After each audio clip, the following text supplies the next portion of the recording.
Juma otikalo kile mugan segi samba flani muwa amunu sokolemba na anka foliboyu fo aw sigiyɔrɔ la jamanatigi kɔrɔ Ibrahim Boubacar Keita tara lasago akaso politiki ton URD ya spetiya ko Sumaila Sise benina amina ndado o Kibaru la ku walawala ni yoka kuna fondi kene sigile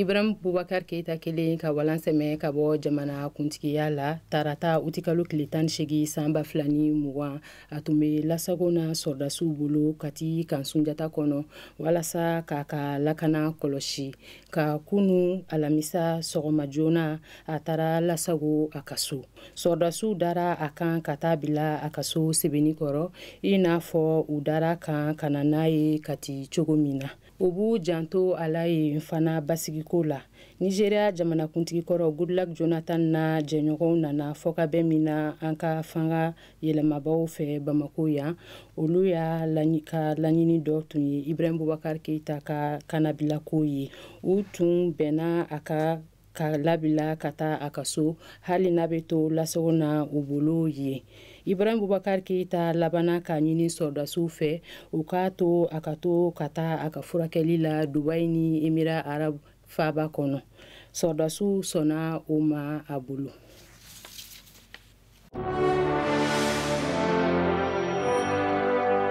politiki ton URD y'a sɛmɛntiya ko Sumaila Sise bɛ nin na diɲɛ jɛkuluba mun ɲɛsinin bɛ dunanw ni kamanaganba tɔw kunko ɲɛnabɔli ma n'a tubabukan daɲɛsuru ye CICR ye o ye laseli kɛ waati dɔ la k'a jira ko Sumaila Sise ye bataki ci a ka denbaya ma Sumaila Sise ye fanga sinamatɔnw ka jɛkuluba ɲɛmɔgɔ ye politiki ton URD ɲɛmɔgɔ fana don URD ye CICR ka o kunnafoni sɛmɛntiya k'a yira diɲɛma la utikalo kile 21 sanba flani mugan ko a bɛ nin na o siratigɛ la URD mɔgɔw hami ye Sumaila Sise ka segi ka na hɛrɛ ni baden na joona a b'a ɲini diɲɛma fɛ u k'u ŋaniya ɲuman fara u ta kan ka jɛ ka duwawu kɛ a yeliko ɲuman na hakililajigina binganikɛla marifatigi dɔw ye Sumaila minɛ ka na a jɛɲɔgɔnw to député yɛrɛ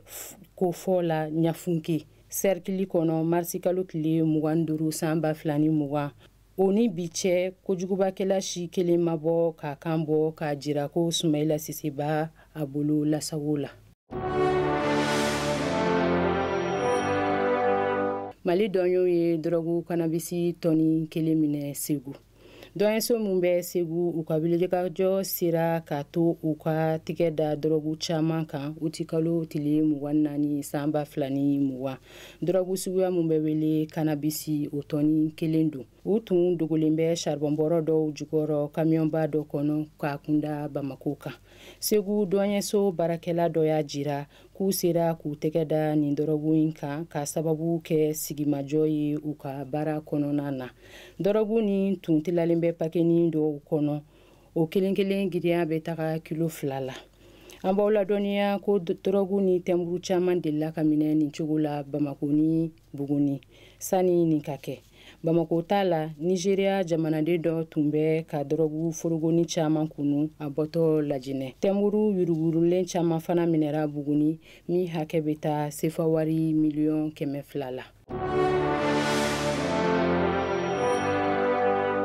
kiri min tun bɛ Musa Marega kun kan ka sababu kɛ tolantantɔn Victoria de Gimarensi ni FC Porto cɛ koɲɛ dɔ ye kabini san 2020 février kalo kɔnɔ Portugal farikolo ɲɛnajɛ ko kiritigɛso y'a lajɛya o la